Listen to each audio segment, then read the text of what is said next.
Vydejte se z centra města k pivovaru Na Lukách, kde si vychutnejte vychlazenou 8, 10 nebo 12 a kochejte se, jak se vaše dítě hraje na skákacích trampolínách, houpačkách a jiných interaktivních prvcích.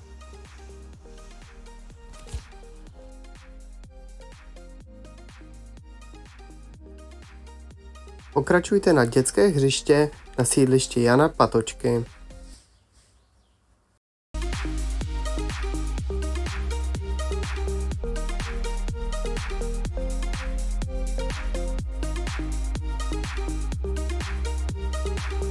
Pokračujte ke grilovacímu místu Vesecko, kde si vaše dítě může ogrilovat buř společně s vámi, pohoupat se na houpačce a taky prolézt pár prolejzaček.